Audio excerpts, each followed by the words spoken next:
एक एक रेप किए और उसी दिन जेसीबी के खोद के उनको दफना दिया गया। 5,000 के लगभग घर जल गए हैं। 60,000 लोग आज कैंपों में रह रहे हैं।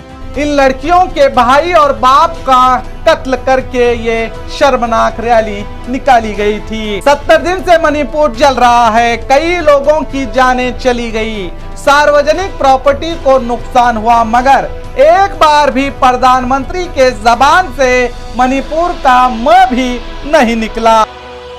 दिल्ली में भी उनकी सरकार थी, यहाँ भी उनकी सरकार थी, उसके बावजूद भी मणिपुर बर्बाद कर दिया गया। उसके लिए जिम्मेवार कौन है? मणिपुर की मां बहनों पर अन्याय किसने किया कहने वाले मोदी जी, अब आप ही बताइए, दिल्ली में किसकी सरकार है, मणिपुर में किसकी सरकार है?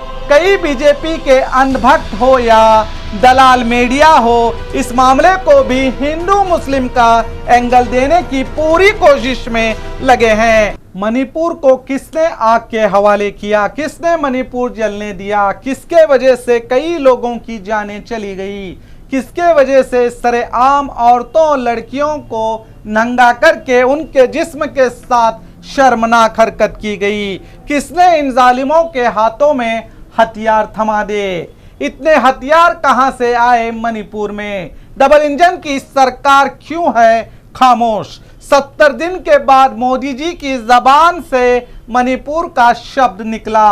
वायरल वीडियो पर भी मुस्लिम एंगल ढूंढा जा रहा है। देखिए मेरे साथ मणिपुर का असली चेहरा, द रियल फेस में मैं हूं शकील बागमारे। मणिपुर में क्यों दो समुदाय लड़ रहे हैं एक दूसरे के साथ? घाटी के लोग और पहाड़ी लोगों के बीच जो झड़प चल रही है, मेटी समुदाय को एसटी समुदाय में शामिल किए जाने को लेकर है। घाटी यानी खुले मैदान में रहने वाले मेटी समाज और पहाड़ी यानी पहाड़ों में रहने वाले आदिवासी। हाईकोर्ट का विचार आदेश पर आदिवासी समुदाय क्यों इसका विरोध कर रहे हैं? आइए जानते हैं इस हिंसा की भड़कने की क्या वजह है। 19 अप्रैल को मणिपुर की हाईकोर्ट ने राज्य सरकार को 4 हफ्ते के अंदर मेटी समुदाय को अनुचित जाति में शामिल करने की घोषणा पर विचार करने को कहा था और साथ ही साथ इसी आदेश में केंद्र सरकार को भी विचार करके एक सिफारिश पत्र भेजने को कहा था। इसके विरोध में all tribals student union of Manipur एक समुदाय ने आदिवासी एकजुट मार्च निकाला था 3 मई को। इस रैली में हजारों के तादाद में लोग जमा हुए और उसी दौरान हिंसा भड़क गई, जिससे बड़ा जान और माल का नुकसान हुआ। सबसे ज्यादा हिंसक घटनाएं विष्णुपुर और चूरा चांदपुर जिले में हुई है। मेटी समुदाय को शेड्यूल ट्राइब्स यानी एसटी में शामिल किए जाने के विरोध में ये मार्च किया गया था। मणिपुर की आबादी 28 लाख बताई गई है। इसमें मेटी समुदाय के लोग 53% हैं।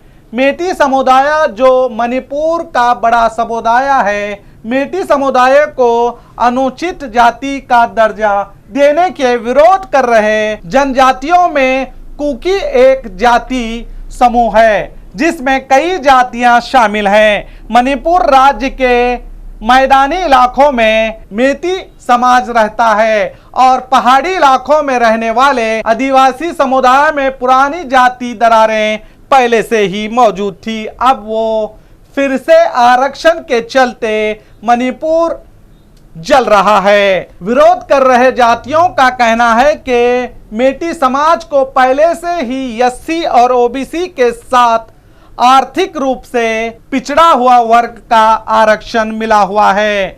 मेटी आदिवासी नहीं है, एससी ओबीसी और ब्राह्मण हैं और जो मेटी समूह है उसके पास राजनीतिक पावर और इकोनॉमिक पावर भी ज्यादा है। इसी वजह से कहा जा रहा है कि राज्य इनकी रक्षा भी कर रहा है। वो सब कुछ हासिल नहीं कर सकते, ये विरोध कर रहे आदिवासी समुदाय का कहना है। और आदिवासी कहते हैं अगर मेती समाज को एसटी आरक्षण का दर्जा दिया गया तो उन्हें अपनी जमीनों के लिए कोई सुरक्षा नहीं बचेगी, इसीलिए वो अपने अस्तित्व बचाना चाहते हैं, ये आदिवासियों का कहना है। अब आपको पूरा वाकया समझ में आ ही गया होगा। 3 में से अब तक भी इस मामले को खत्म करने में, इस मामले को सुलझाने में राज्य सरकार और केंद्र सरकार भी अब तक नाकाम रहे हैं, जिस कारण से कई लोगों की जानें चली गई हैं, सार्वजनिक प्रॉपर्टी को नुकसान किया गया है, कई औरतों के साथ इज्तमा उनका बलात्कार करके उन्हें जान से मारकर उन्हें दफनाया गया है। सुनिए इस वीडियो में ये महिला क्या कहती हैं। मैं चाहती हूँ कि ये जो भी हो रहा है, मैं तो शुरू से सबके साथ उसमें फोन में जो भी है अच्छा नहीं हुआ, जो भी हुआ है मुझे बहुत बुरा लगा कि सुन के कि मैं बचपन मणिपुर में बीती हूँ मेरी ना, तो वहाँ पे जो ये सारे देख के मुझे बहुत अफसोस है। जो भी है गलत हुआ। अब जो चुराचांदपुर हमारे घर से सिर्फ 30 किलोमीटर है, गोलियां इतनी चलती है। हमारे जो मणिपुरी जो लोग हैं उनके पास वेपन्स नहीं है, वो कहाँ से आए? स्नाइपर गन जो है AK-47 कहाँ से आए? एक दिन में इतने लोग बंदूकें लेके उसी एरिया में सब घर जला दिया। 200 लड़कियों के रेप किए, 200 लड़कियों के रेप, छोटे 9 साल 10 साल 11 साल बच्चे लेके रेप किए और उसी दिन JCB के खोद के उनको दफना दिया गया। ये किसी को नहीं पता, ये मुझे पता है क्योंकि मैं इन टच में रही हूँ। उसी दिन 3 तारीख से मैं इन टच में रही हूँ और बहुत बुरा हुआ, जो भी हुआ बहुत बुरा हुआ।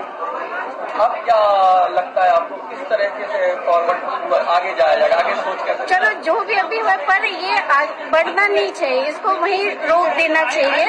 ये कोई फायदा नहीं ऐसे लड़के, क्या फायदा? पर जो भी है इन्होंने जो किया वो अच्छा नहीं किया, पर मणिपुरी लोग भी कर सकते थे। जैसे इन्होंने रेप किया ये भी कर सकते, पर किसी ने मणिपुरी लोगों ने किसी लड़की को ऐसे नहीं किया। अब जरा मणिपुर की राज्यपाल ने न्यूज़ 18 से बात करते हुए क्या कहा ये भी सुन लीजिए।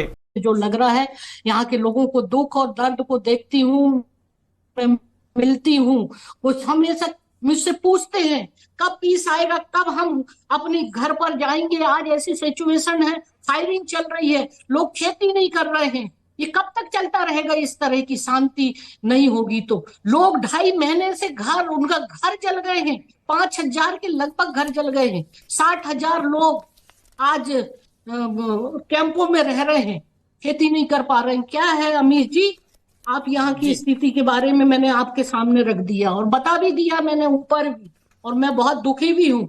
यहाँ का जो सिचुएशन मेरी लाइफ में, जिंदगी में मैंने कभी ऐसी हिंसा नहीं देखी जो मैंने मणिपुर में देख रही हूँ।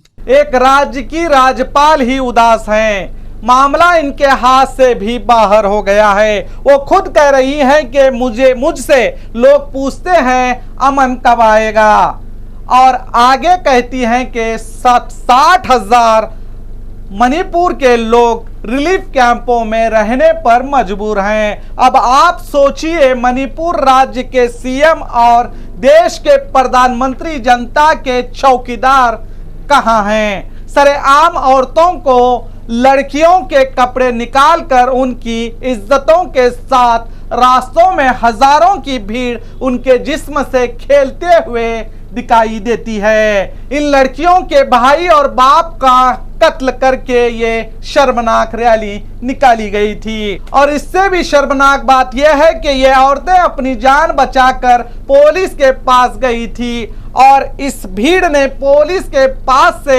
इन औरतों को छीन लिया गया था। और यह हादसा 4 मई को पेश आया था जो अब सामने आया है। इसकी वजह यह है कि 70 दिन से मणिपुर में इंटरनेट को बंद कर दिया गया था। जैसे ही इंटरनेट को चालू किया गया, ये वीडियो देश की जनता के सामने आया है। अभी ना जाने ऐसे कितने वीडियो होंगे जो अभी सामने नहीं आए हैं। अब फिर से इंटरनेट को बंद किया गया है। इस वीडियो के सामने आने के बाद देश भर में डबल इंजन की सरकार पर आवाजें उठने लगी, तो तब देश के प्रधानमंत्री की जबान से मणिपुर का शब्द देश की जनता को सुनने मिला और प्रधानमंत्री बोले तो भी सिर्फ 36 सेकंड। सुनिए। मेरा हृदय पीड़ा से भरा हुआ है, क्रोध से भरा हुआ है। मणिपुर की जो घटना सामने आई है, किसी भी सभ्य समाज के लिए ये शर्मसार करने वाली घटना है।